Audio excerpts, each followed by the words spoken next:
Hey everybody, I'm Dene Schneider. Welcome back to this next episode of Into the Overhead. Check it out. This is the first. Josh and I are sitting in the same room. Can you believe it? I can actually touch him, which he likes. But I told you not in public, just behind closed doors. This is in public. Anyway, we're here for a very special reason. We've had a couple of things going on lately. Our biggest event that we recorded earlier today is coming out in, just going to be honest, it could be anywhere from 3 to 6 months, but it's going to be a fantastic documentary on something that is probably going to hit home with a lot of people and hopefully educate just as many. What do you think, Josh? How'd it go? I think the process was a little tiring to pull together. I think it was a lot of work to get us where we are. I think we have a lot more work to do, but I think that the final product is just going to be incredible. I can't wait.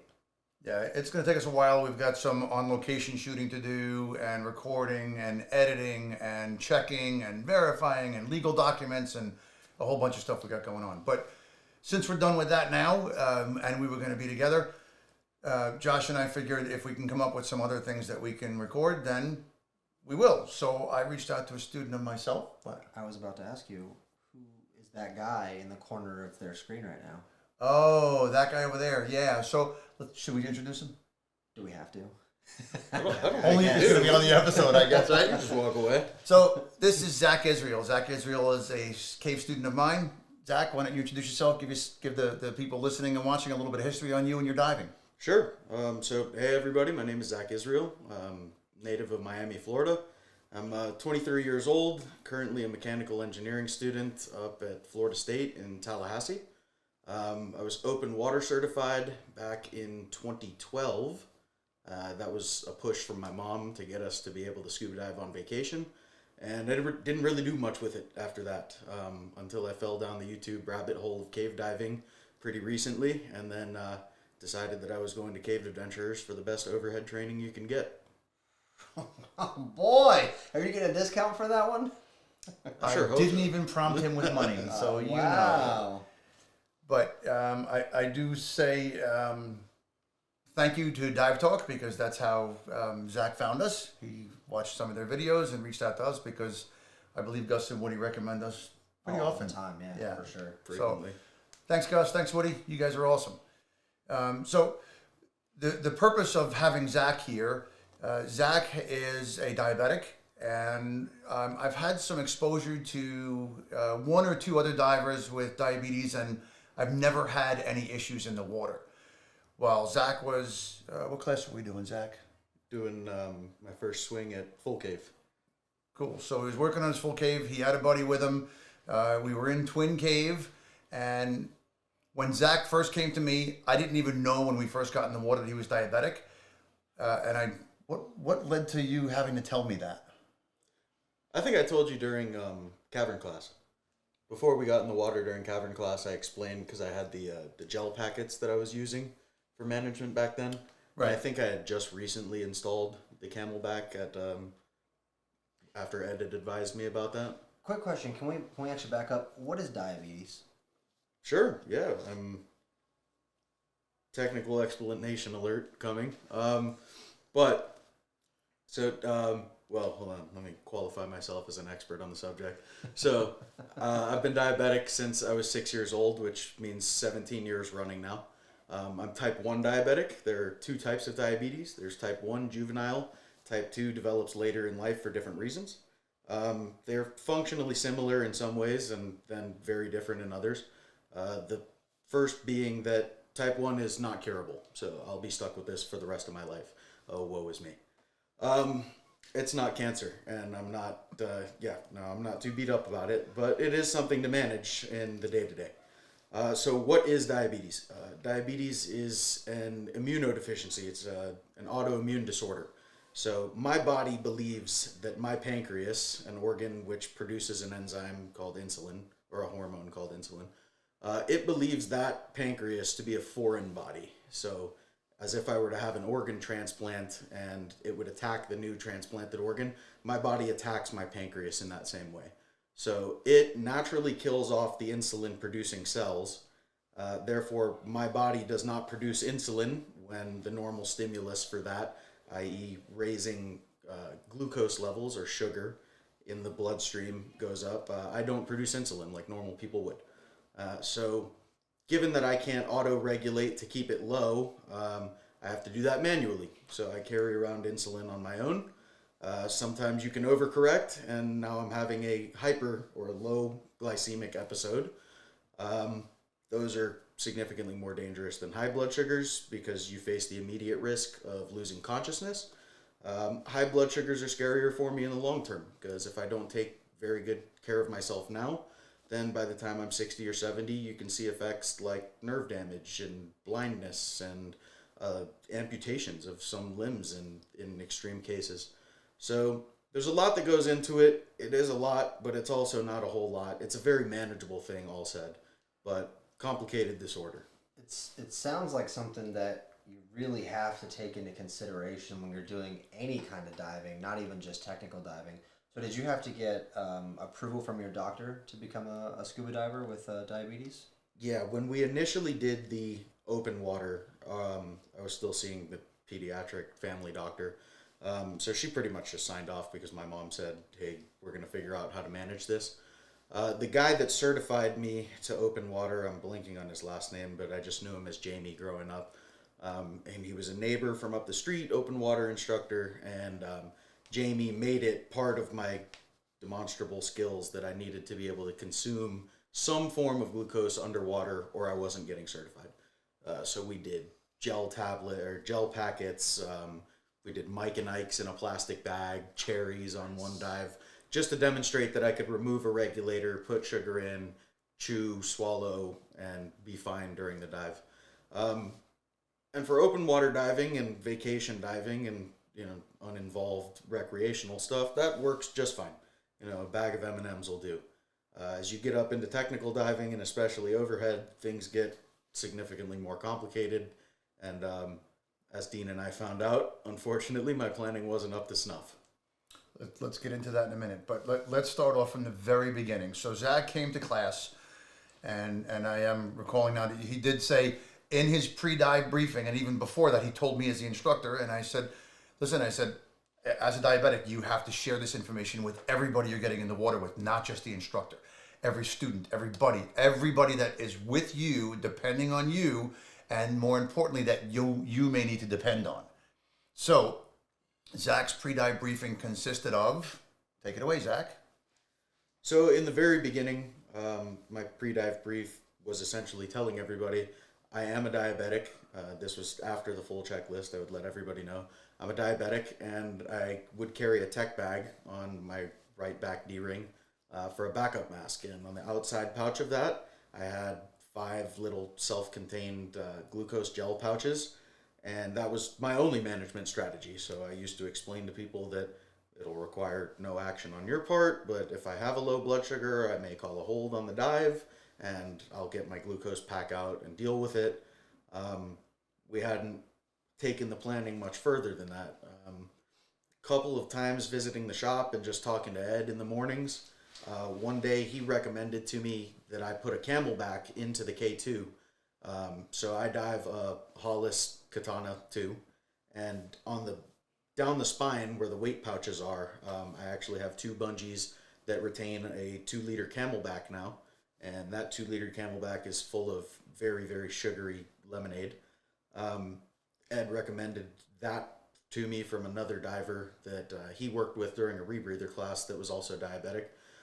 So now I had significantly more glucose on hand, and just the same way my inflator came across from one side, I now had a camelback hose coming across the other side. So much easier access, more frequent access to glucose. The pre-dive brief then included, well, I carry a camelback, and if I need it, I'll drink from here. The stuff in my tech bag is now redundant.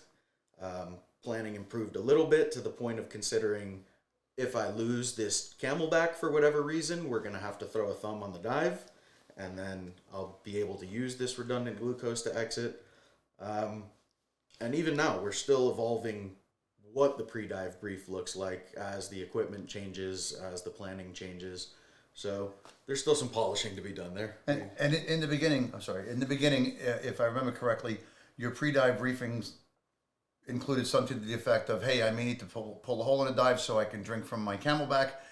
if, and he actually had this in his pre-dive briefing, that he would say to his dive buddies, if I happen to be unresponsive, these glucose packs, all you have to do is tear them open and put it up under my regulator, and as soon as it hits my mouth, it'll start to take effect. And that seemed to be okay, but we found out through cavern class and intro class that it may not be. And I had several conversations with Zach privately, away from students, and I said, listen, this is something that could be potentially very serious. Every single person that you want to get in the water with needs to be aware they may need to save your life. And a lot of people might get put off by that, especially having to have to open up a pack and put it under your regulator. If they don't do it right, are they concerned that something might go wrong? And like, it's a big thing. It really is. Certainly. So Zach addressed how he thought about it and changed things a little bit. And then his pre-dive briefing got a lot more extensive. And we went through even more. And then we went into full cave class. This is where it gets really fun. We are diving in Twin Cave, and we were about 700 feet in, if I recall, right? Somewhere around there. Issue started at 400 and thumbed at 700, so in that stretch. Right. So at 400 feet, he started to feel a little off, and without notifying anybody else, he would just take his reg out and take a mouthful, put his reg back in, swallow, and hopefully that was going to fix it. And it didn't work, so he tried it again. And I'm not sure exactly how many times you tried. Do you remember? Well, if we're doing 50 foot a minute and we covered 6 minutes worth of pretty continuous drinking, and I wasn't seeing any improvement.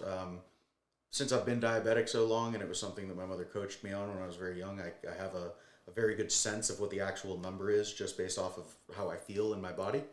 And I noticed that the direction was not changing. It was still crashing. So at that point, I just stopped swimming since I was leading the dive. I didn't officially call a hold. I think Dean pretty much knew what was going on by that point because you swam up alongside me and got in touch contact. I did. I had noticed that Zach had stopped swimming, and I noticed then that the alternating hands, and I realized he was trying to self-recover, I guess. And at one point, as I was approaching him, he just threw a finger up as just give me a minute. And I'm going to be honest. I think I'm a fairly decent cave instructor. And I got a little inside my own head. I was surprised. Not because of the fact that I was in a cave dive with students, but because I didn't know anything about diabetes, or if I could successfully rescue him or save him if it got to that point. Yes, could I open up a gel pack and put it? Absolutely. No doubt. 100%. But what if that didn't happen? What if he didn't respond to that? What if? So I swam up to Zach. I put my hand on him, self-comforting. Hey, you okay? Asked him, you okay? He said, again, give me 1 minute. And took another, if I recall correctly, 2 or 3 sips from his Camelback. And then I asked again, are you okay? Or do you want to go up? And as soon as I threw a thumb, Zach responded with the same thing. So we turned the dive. Here's where it gets really fun. So we got out, we did a post-dive debrief, and back and forth a lot with the other student. And then after the day was done, Zach and I did some talking also. And I told him, I said, this isn't going to work long term. You need to get much more in depth. You need to be much more armed with information that you can not only have for yourself, but share with your dive buddies and all that stuff. So I had no idea that he was going to do it this quickly. Zach literally went home that day, because we're in Mariana, he's in Tallahassee, so it was about 50 minutes, maybe 60 minutes. Just about. He went home that day. How much time did you spend? A good 2-3 hours. But yeah. Bunch of research, came back the next day with an Excel spreadsheet, and we talked about the night before, okay, so if you're using that Camelback, how long is that Camelback going to last? How many mouthfuls are in that Camelback? How much glucose or sugar content for recovery or repair, so to speak, is in each mouthful? And Zach came back that very next morning with all of that information. I've got this and this and this. And I'm sure we can probably do some edits and just throw up some grayed out numbers just to give you guys an idea of You the guys type can of data he have put the together. numbers. I was going to give you the spreadsheet to put up on screen. I don't know if we would want to do that from a medical standpoint, that people might think that this is what I need to do. That's not the case. Good idea. That's what Zach came up with for him. So just to give you the layout, we're okay with that, but some important numbers that could be skewed or misread or misinterpreted, we'll probably just blur them out a little bit. But as an instructor, I was super impressed that a student went home and spent this much time in one night and got all this stuff done. So what happened the next morning, Zach? So I guess I'd like to explain in detail what, from the moment the thumb got thrown up until that point, because that was a Good point. that was a very significant period of time in my cave training so far. So once the thumb got thrown, that dive was salvageable. We probably could have continued on and gone into lower twin, done our skills, come out just fine. I wasn't in the headspace to do it. I decided against it. But the thing that was nagging at me that really made me throw the thumb is I realized in that moment that, okay, we don't have this planned out as in depth, as in the gruesome detail that it needs to be. We have a Zach plan. I don't have a cave instructor getting on this and making this cave diving proof, or at least up to cave diving snuff. So I actually sat out the next dive that day. I wasn't comfortable getting back in the water. Something about realizing that I don't have the information that I need to manage the situation made me take a break. And so I just acted as surface support, which meant taking a nap on the pontoon boat while Dene and Frank went down into the cave. So they had a beautiful dive and twin, and I had about 75 minutes on surface to think about what I was going to do when I got home. In the classroom, when we debriefed, we had discussions on dive buddy. Frank, are you comfortable continuing to dive with me, knowing that this is an issue? Dene, are you comfortable continuing to train me? And if so, what am I going to need to demonstrate in order to get that confidence? And this is where the cave instructor in him came out and really changed my outlook on all of this, is that my plan was a reactionary plan. My plan was, I have glucose in case of emergency. Dean's was proactive and utility management. He told me to plan glucose the way that I planned gas usage, and that changed my entire outlook on everything, because I know how much is in my tanks. I know roughly how much it's going to last me, and if I can't do that math in my head, then my transmitters will do some of it for me. But I know what's going on with my gas at all times and what it's worth to me. I had no idea what the Camelback was worth to me. I had no idea what those pouches were worth to me. On land, sure, I know what they are. One pouch is 15 carbohydrates of pure sugar. That should raise me X amount of points. But we're not factoring in the fact that I'm swimming. And swimming is one of the most intense forms of exercise because you have resistance. The water is not easy to push through, especially not in a full cave kit. So we actually did this volumetric. I went home and took a 2-liter, filled it up with water, and sip by sip, took a sip, spit it out, took a sip, spit it out, and I drained the 2-liter, and I was counting with tally marks on my wall. So I determined how many sips are in a 2-liter, and then given the nutrition information on it, how many per serving size by milliliter, how many carbohydrates or how much sugar is in each milliliter. Then I did some back math and figured out how many milliliters per sip. Extrapolated that out to how many milliliters per Camelback. Dug into metabolic rates for your average 200-pound man swimming freestyle at the surface, which is an overestimate for the amount of work that we're doing. But even then, I added 100 calories an hour on top of that just for conservatism, because we want to do everything conservatively in cave diving. So I then got into the work of calorie replacement, essentially. How much do I have in this? How many sips do I have in this Camelback per 100 feet to allow me to maintain a perfectly neutral calorie state during the dive? How many feet of cave does that translate to, as in full swim, and what penetration does that allow. And so different scenarios got ran. Working hard in flow, kicking that same speed, so working hard but not in flow, and just leisurely swimming 50 feet a minute without flow. Different numbers for all of them, and then different give-me's, if you will, by drinking some of a 2-liter on the surface before the dive. So do you want to give me the first 500 feet of the dive free before I need to start consuming glucose? Do you want the first 1,000 feet free? And then adding that into the total penetration numbers, cut that in half, and that gives you the total dive length, cut that in half, and it'll give you a penetration number. So running the math made me feel certain enough to get back in the water the next day, knowing that even at its most conservative, working the hardest and consuming the most glucose, I could, at constant consumption, I could swim 2,800 feet into a cave penetration for whatever that is, 5,600 max.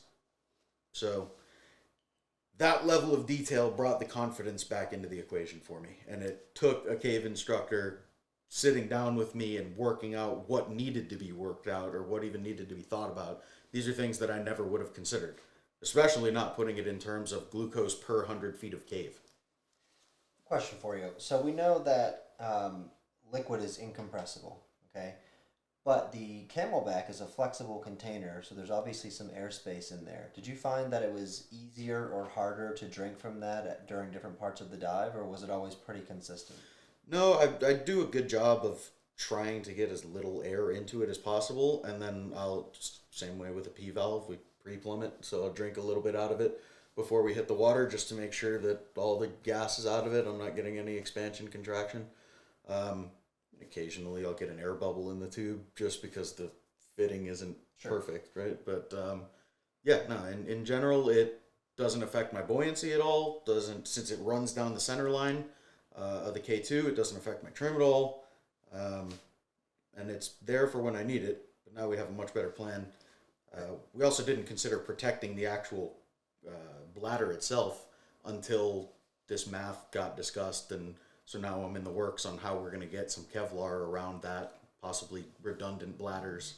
It's still a work in progress because Work in progress. so I think what happened was a diabetic met a cave instructor. Diabetic knew about diabetes, cave instructor knew about cave diving.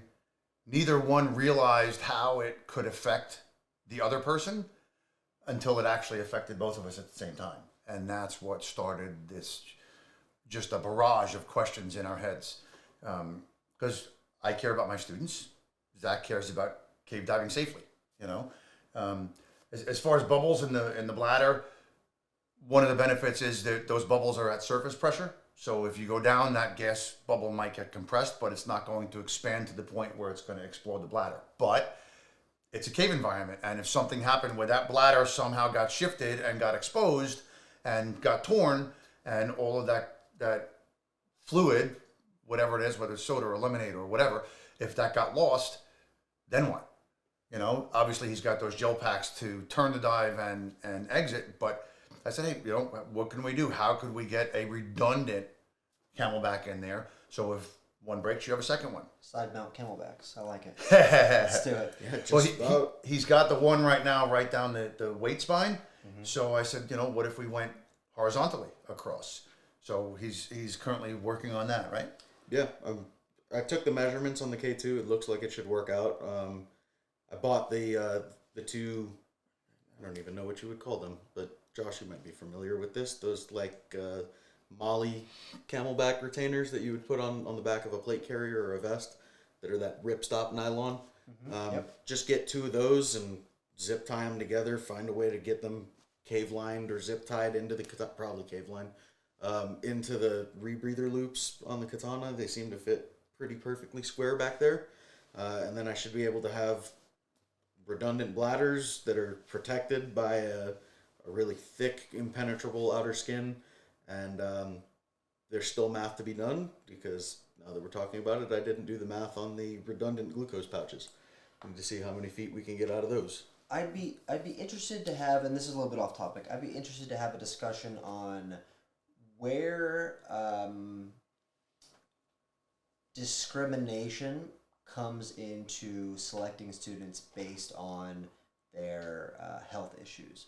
So, do you have the right to say, no, sir, I will not train you because you're a diabetic I, as an instructor, have the right to refuse to train anyone. for any reason? Absolutely. See, Any diver can call any diver anytime for any reason. Just like he has the right to not pick me as an instructor, I have the right to not pick him as a student. See, I can see it for, you don't think they're ready for the class or they're, very irresponsible. I think the health aspect is an interesting topic, I guess, if you will. Agreed, 100%. And that's why we're here right now. That's exactly why we're recording this episode. So, from my standpoint as an instructor, obviously CYA, obviously diabetic. If something goes wrong, higher risk, might come back on me. Okay, but that's on me. He had a signed medical waiver that said he was clear to dive. Did that doctor that signed know how diabetes can affect scuba diving? Don't know. Maybe, maybe not. So it's a decision you had to make. Yeah, and I decided, instead of saying, hey, I'm not going to train you, and then sending him to an instructor that might just train him and not even address the elephant in the room, I got my elephant leash and said, hey, let's work this out. Absolutely. I said, let's work this out. Oh my God. YouTube algorithm, forgive us. But to Dean's point on his ability to refuse, that was the first discussion. That was the first words out of my mouth post dive were, well, I guess we need a discussion, don't we? And then I looked at Dean and Frank and said, Dean, you reserve the right to say, hey, I don't want to train you anymore. This is too much of a liability for me and to Frank at the time, but also anybody's in the future. It's something that I have to stay cognizant of, that maybe you don't want to dive with somebody that is not going to be an asset 100% of the time. I can't guarantee that. I can't guarantee that through every foot of every dive that I'll be an asset to the team. I can't even guarantee that I won't be a liability at certain points. That's the big part. Yeah, not being an asset. Listen, I firmly believe that every diver, even before full cave level, every diver should work towards being a solo diver with somebody else with them. Self-recovering, self-rescuing, you should be able to handle anything on your own. You don't want to dive alone? Totally fine. But you should never get to a point, especially with side mount, where you have that true, complete and separate redundancy on your gas sources. You shouldn't have to ever say, hey, I'm out of gas, give me a rig. So, we approached this and I didn't even have to think about it. It really wasn't even a question. I did stress to Zach that he needs to make sure that everybody he gets in the water with is okay with the fact that not only is he not able to guarantee he's going to be an asset, but there's a possibility he could be a big liability. And like I just said, you should be able to self-rescue, self-recover. That's why we're going through all this, so he can manage it himself. So I recognize that you can't necessarily know exactly how much you've got left of your Camelback, but are you intending to or currently practicing some semblance of the rule of thirds with your glucose? Yeah, that was built into the spreadsheets. Oh, okay. The initial calculations that I did with the whole volume and then converting to per 100 feet of cave was exiting the cave, pulling the last tie off with an empty bladder, and then I worked it back so that I had a third still left as that tie off was getting pulled. So the penetration numbers that are shown for this fluid in this quantity in this bladder, that does hold thirds. And that's got something to do, I assume, with how many sips you might take. I think where exactly. I'm going with this in my head is, if you're having, and I'm not diabetic, so forgive me, right? But if you're having some kind of episode, are you aware of how much glucose you're taking in? Like, there's absolutely no question how much you're taking in, or are you just sipping as hard as you can to get there as fast as you can? And if that happens, would you just call the dive? As far as awareness in a low blood sugar, that is extremely individualized. Some people have frequent hyperglycemic episodes so bad that they lose consciousness and need an ambulance ride daily. Some people never see a hyperglycemic episode their entire life. I lean more to that side. I rarely have them. for whatever reason, halfway through 4 days of this first swing at Full Cave, I became hypersensitive to insulin. And so any little bit that should have moved me 10 points was moving me 100 points. Some of these things in diabetes management are just inexplicable. So now that we're in the situation, now that I'm in the low blood sugar, I'm able to function, but I'm at reduced capacity because my singular focus is on correcting the low blood sugar. I want as much glucose on board as possible right now. Probably not going to be counting sips at that point if it gets as bad as it got back in Twin. But the plan in place now is to make sure that it never remotely approaches that state ever again. Sure. So for the people listening and watching, you say that bad as it did get in Twin. On a scale of a 1 to 10, the 10 being I am completely and totally mentally useless or unconscious, where were you at that time? Ballpark. That's a good question. I'd put it at least a hard 6. Yeah. Could you guesstimate about how much longer it would have been till you were at totally useless or unconscious? Looking at post-dive data from the glucose monitor that I wear, I was at a really, really steep drop rate. So my blood sugar never went low per se, right? But the effect of a blood sugar falling rapidly quickly can give you the same sensation as if you have a low blood sugar at that moment in time. And that's something that I've developed from 17 years of feeling it out. I can feel them coming, especially when they're coming that hard and fast. So this drop rate was, big movements in the blood sugar number are 3, 4, 5 points every 5 minutes. I mean, I was moving upwards of 10 points in 5 minutes. So we're looking at double a massive drop rate. So this was a big event. The good news was that it started high enough above the floor, if you will, for a low blood sugar, that all of the glucose I put on board leveled it right off at the low end of a normal blood sugar, and then I used the Camelback on the way out. But just the drop rate alone, it takes your mental faculties down significantly. And I think we discussed this afterwards, was my buoyancy, trim, and propulsion was not my buoyancy, trim, and propulsion. It was that dude that was having the other guy. Yeah. I mean, I was... Dr. Jekyll checked out and Mr. Hyde came into place. Yeah, I mean, it's very hard to hit the walls in Subway on Twin, but it's a decently wide passage, pretty tall. It's very easy not to hit the walls. But I hit the walls a couple times just because, my attention wasn't there. It was on this hose, and I'm feeling this out, yeah. So, Dean, yeah, can we agree that if your SPG were to break and you therefore lost track of your gas, I'm not saying a leak, but a break, dives over? If you're no longer able to track how much gas you have left, you would thumb the dive and exit. Well, I mean, I got my other SPG, right? Let's say both. Even if one broke, dives over. Okay, so I'm a firm believer any failure whatsoever, unless you're one of those guys that has 2 primary lights and then 2 backup lights. If you have a backup primary light, as long as you're still within standards, that's great. So totally fine. But, so we'll simplify it.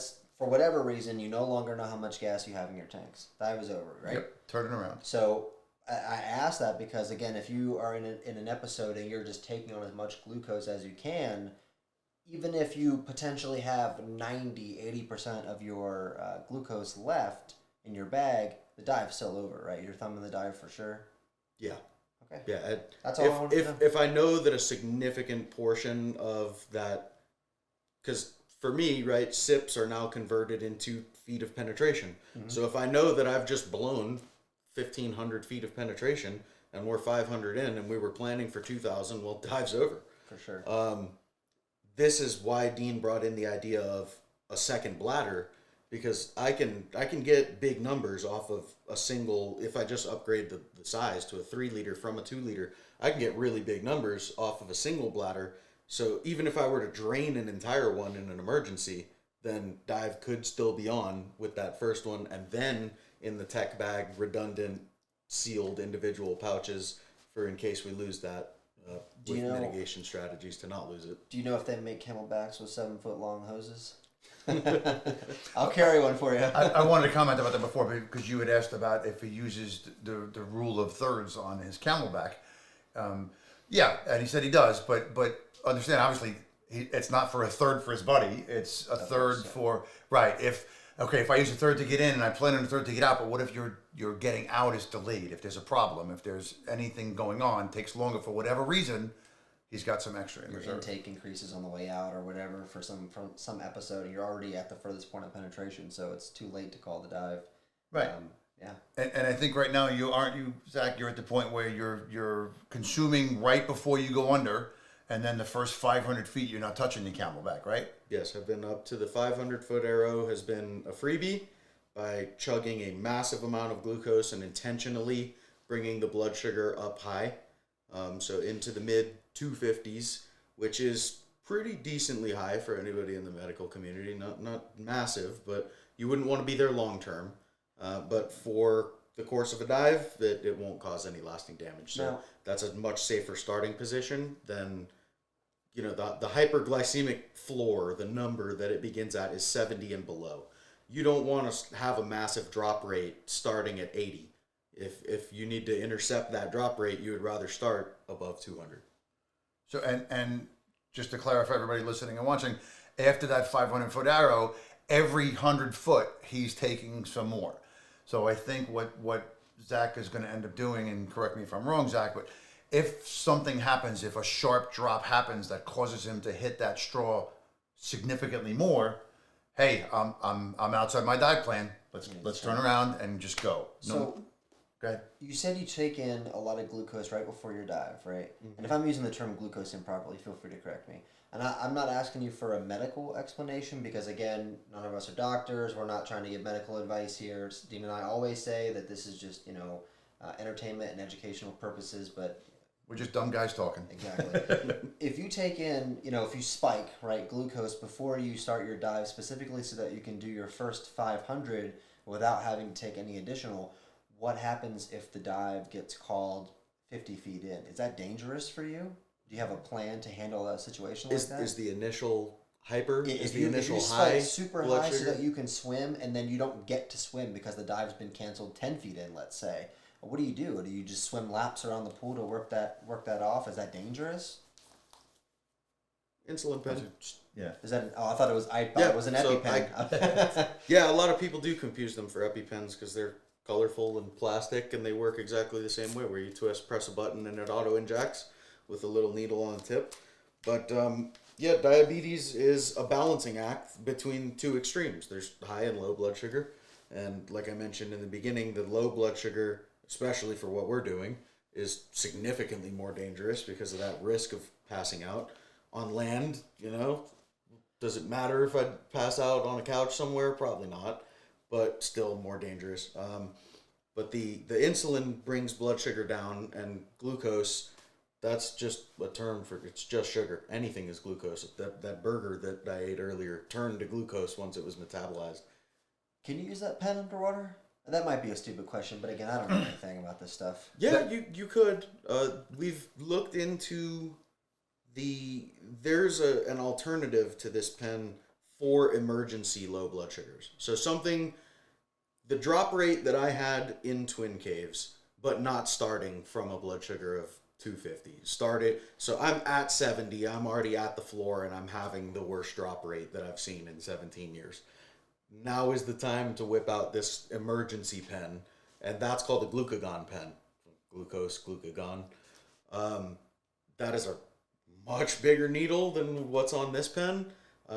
It's a much more viscous fluid. It goes down into your quad, and it does the opposite. Poke a hole in your dry suit. Right through a dry suit. Yeah, it'll go right through a dry suit. Listen, AquaSeal will fix that. AquaSeal's not going to fix you drowning because you went unconscious underwater. So 100%. Yeah. So a buddy of mine, a former student of Dean's actually, McKenna, hi Mac, him and I were working out ways to work around having any little gas bubbles inside of a sealed pen like that, because the glucagon pens may have some leakage where we could get some in. But like Dean mentioned with the Camelbacks earlier, those bubbles would be starting at surface pressure. We could probably work around it. But that's going to come down to field testing. I need to go pick up the prescription and dive them and see what happens. So we're thinking sterile water inside test tubes, or just the pen raw in the open. Try it a bunch of different ways and see what works. Just want to point something out real quick. Dean and I, since we usually work remote, we kind of look at the camera the whole time because we're looking at a screen, so we're seeing each other. In this case, even though he's down here, Zach is actually right there. So this whole episode we've been looking this way, and you've been seeing our good side, you know, and that's just because Zach's over there. So. Well, you've been seeing my good side. Josh doesn't have one. I do have one. You're sitting on it. I just can't. I just can't show it on camera. Jesus. I was trying real hard to look into the camera at the beginning, and then I got involved in this conversation. All right, now that we've gotten a lot of the explanation out of the way and a lot of the process out of the way, let's get down to the nitty-gritty of mental process. We're in this dive in Twin Caves, 700 feet back, and you've probably been further, right? Mm-hmm. So it's not the furthest you've ever been in a cave, but it's the first time you had any type of episode like this in a cave at all. Correct? Of this magnitude, yes. At a 6. There was one very, very minor in cavern that I brought no attention to because I felt it coming a mile away. I wasn't doing the drill at the time. I was the odd man out when we were playing round robin, and so I just wrapped the line, hit the hose twice, and that solved it. There was nothing to talk about. So yes, of this magnitude, first time. And when I'm teaching, I don't really miss much. I didn't even notice that you even did anything different during the dive, so it must have been pretty small. Yeah, not at all. So it's 700 feet in, this big hit's coming on. What's going through your head, Zach? Well, not glucose. not glucose. Yeah, no, to be completely honest with you, it initially it felt like a completely unwarranted panic attack. It was wrong. Like my head was screaming at me, I want out of here, I want out of here, I want out of here, I want out of it. Like at speed, my brain was talking to me, and that's unusual because I mean there's one other time where I've had any sort of panic moment in a cave, and it's because I forgot to put a regulator back in my mouth during a gas chair during cavern class. I remember that during intro, he actually donated a reg to his dive buddy, and before putting his necklace in his mouth, actually took a breath, and he got water instead because there was no air delivery system in his mouth. Yeah, and then the reg was flooded when I took the breath out. It was just that was a mess. And if I recall correctly, you actually cried after that dive. Men don't cry. We just go to pavilions. I'm sorry. Okay. Can we see a reenactment? If it's not on video, it never happened, right? So, yeah, I mean, from that incident, I'm acutely aware of what panic feels like in its rawest form when you're in the overhead. That one wasn't very far from the entrance, but still, it was a panic wave. This one felt like that, but in a slow, creeping, just evil form. Like it would, it was fighting in my own head to try and stay sane in the moment and work out, why is this happening? Why am I having this meltdown all of a sudden on an otherwise completely mundane dive? There's no flow. I'm not feeling any problems with buoyancy, trim, propulsion. I'm not getting pulled to one side. My dry suit's not pinching anywhere. We are good to go. This was a normal dive, and out of nowhere, a wave of panic. And it took me probably 10 seconds to realize that, oh, okay, I'm not randomly panicking. This is the normal wave of anxiety that precedes a low blood sugar. Because even here on dry land, if I start to have a low blood sugar, it will be preceded by a wave of anxiety. It's your body slamming you with an adrenaline hit, telling you, hey, it's time to act or something bad's going to happen. Did you have what I call an oh moment? Did you say to yourself in your head, oh, I could die right now? On the swim out. Yeah, not in the moment. In the moment was management. And this was the exact same deal with the regulator incident. It was, had a moment of panic, swallowed it, stopped it, worked the problem, get a reg in mouth, in this case, get glucose in the mouth, exit the cave, And back in that case, it was finish the dive because that one wasn't catastrophic. And once I got out of the water, then and had a minute to process, then I cried. And this one almost made me cry too because it does. There's an odd sensation of this hobby can kill me, and it took a couple phone calls with a couple people to work through that afternoon on lunch break. Do you plan to continue diving with diabetes, especially now that this has happened to you? Certainly. There's nothing keeping me away from the caves. I'm going to do it in the safest manner possible. Mainline. Addicted. Yeah. Yeah, the bug got me bad. It didn't bite me, it ate me. So, yeah, I mean, I'm going to do it in the safest way possible. We're going to take all of these, every single little idea that we have in these spitballing sessions, I'm taking them out to end of line in every direction to work out how to do this most safely. But yeah, there's one thing that's not changing, and it's that I'm putting that dry suit on every weekend, and I'll see you underground. Do you think that with the plan that you have in place, what would you say on a scale of 1 to 100%? What would you say your success rate should be at this point? You think there's an 80% chance you can properly manage it for the rest of your life? You mean on executing the plan or on having a dive without an incident and just the dive? Okay. Yeah, without the... I'm going to put it at 98%, and I'm going to leave the 2% because I've yet to work out the logistics of the glucagon, the emergency injection through the dry suit.